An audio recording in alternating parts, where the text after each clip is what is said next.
it's time for you to change your brakes. In this video, we're going to show you how to replace your rotors and pads on your front brakes. A few things you might need for this job: a car jack, jack stands, some hand tools, and a new set of brakes. First thing I want to do is jack the car up off the ground so the wheel is in the air. I'm using the car's spare jack because I'm a cheap bastard and can't buy a regular one. It's a good idea to place a jack stand underneath your car. For whatever reason, it's a possibility that your jack might fail. This will keep your car from falling on top of your head, or worse, damaging the vehicle. If you are going to use your car's spare jack, be careful you don't scrape your knuckles on the ground. Make sure to place the car jack under somewhere sturdy, like a pinch weld or a body frame brace. While the car is still on the ground, loosen the nuts on the wheel.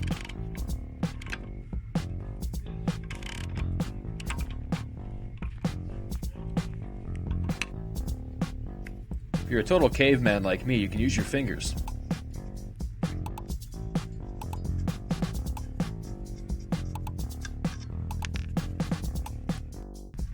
The next step is to take the wheel off entirely.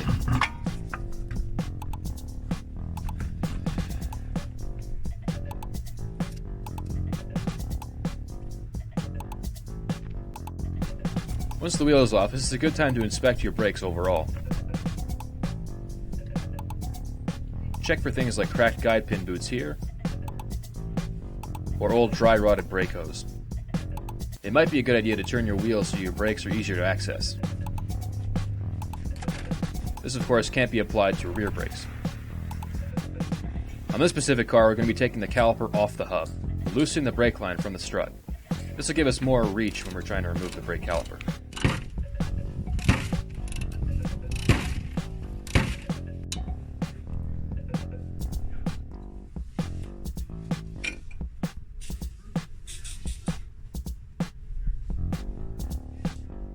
As you can see, these rotors have had better days.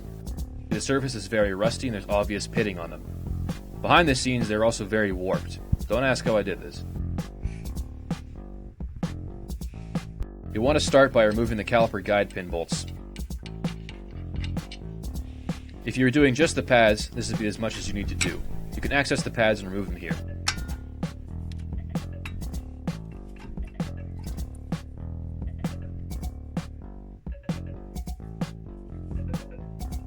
Remove any upper hardware from the two brake pads.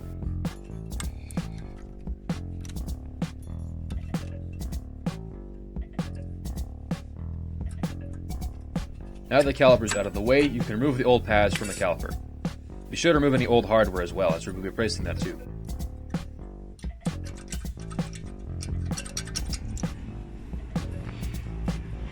Undo the bottom guide pin bolt and set it aside somewhere safe. It's a good idea to hang this up from coat hanger from the spring. This is also a great time to inspect your CV boot and your ball joint. Next, we'll want to remove the caliper bracket bolts which bolt it to the hub. Be careful on older vehicles as these can snap from rust, as was the case with the bottom one here.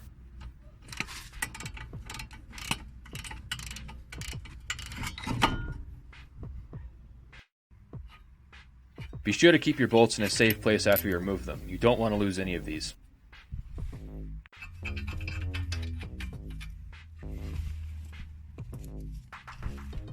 Once both bolts are out, the caliper bracket removes easily. Now we can remove the old rotor. This rotor is pretty much finished, so we're just going to go ahead and get rid of that. As you can see, the old pads and rotors are very worn out. They're also quite rusty. Brake pads have a bit of glazing on them. There's also a chunk missing, and there's uneven wear as well, probably due to the rust. Either way, it's a good idea to replace these when you get to this stage.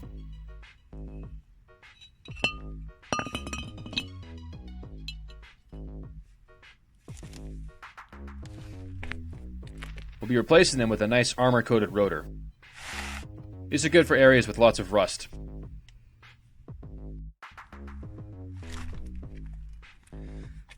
Place the new rotor where the old one used to be, on the hub. Kind of ironic seeing this nice new brake rotor and all those old rusty parts. Once the rotor is in place, you can reattach the caliper bracket. This is usually the trickiest part because you can never quite get the bolts in place. At least I can't. If I was a professional, I'd torque these properly, but I'm not, so I'm just getting them as tight as possible. Make sure you do tighten these very well. You do not want your caliper flying off on the road.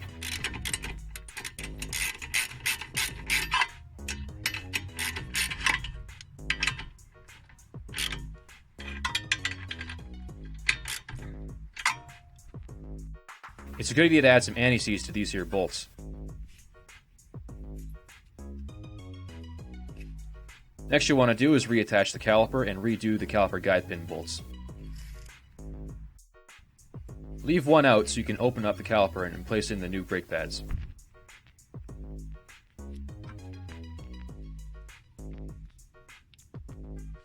You may need to use a spreader tool like this. What this does is pushes the caliper piston back so you can fit in your new brake pads much easier. The old pads will be a lot smaller or a lot thinner in diameter after being worn down. The new pads will be thicker. Chances are they won't fit quite properly. You can get these tools at most shops for very cheap. I'm using one of the old pads to help me push in this one much easier. As you can see, it pushes the caliper piston back in.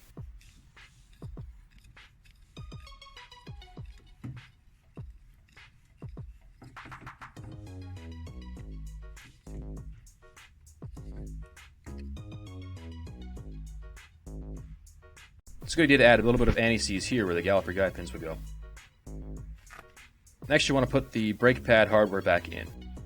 We add the anti-seize so it sticks in place when we're putting the pads in.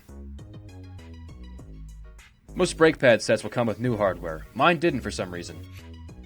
Normally it's okay to reuse these, but if you have new ones, go with the new stuff instead. Next you want to add a bit of anti-seize to these parts as well. This will make it so that the brake pads can slide easy in and out. This will reduce any squeaking noise you may have.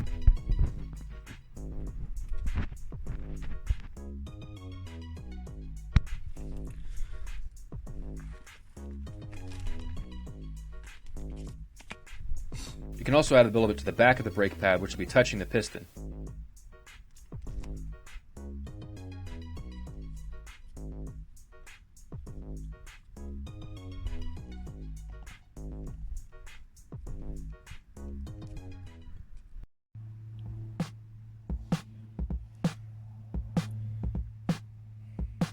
With the piston pushed back in, you can see the caliper will fit nicely over top of the new brake pads.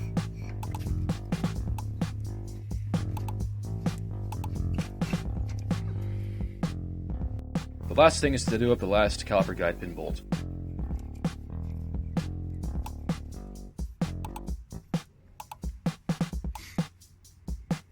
Pull any spider webs out of your caliper you might have missed from the beginning of this video. Once these bolts are tight, reattach the brake line to the strut.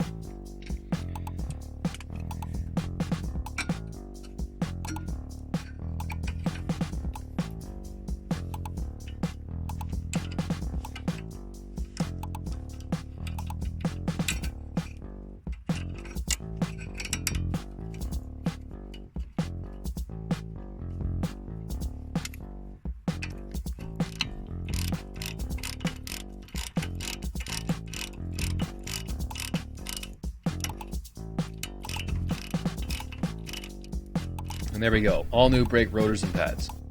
This is about as basic as your brake job can do. Sometimes you may need to rebuild your caliper, replace that part entirely, or perhaps a brake line. We'll be covering that in this video. This is more about doing a basic brake service to your vehicle. Once it's all back in place, hit your clutch pedal instead of your brake.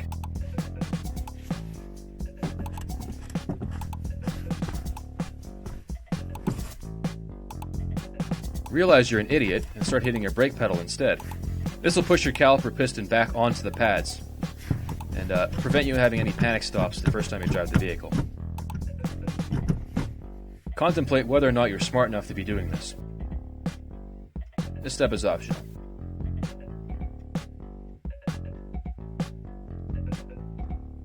As you can see, the rotors and pads have been bedded in. What this means is taking them for a test drive and doing a few stops at high speed and a few stops at low speed. As you can see, the coating that was previously on the rotor has been worn off back to a polished metal finish. The upside to coated rotors is they're more resistant to corrosion. This step is very important. Make sure you follow the instructions on the actual brake pad and rotor box to bed in your brakes properly. You may also notice this is the other side, just to prove that it did both brakes. Doing a basic brake service yourself is a great way to save a lot of money.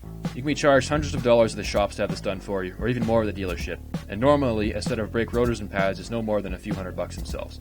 Plus, you get the knowledge of knowing how to work on the car yourself. Alright, thanks for watching this video. If you like this kind of content, hit subscribe, like, whatever, you know what to do.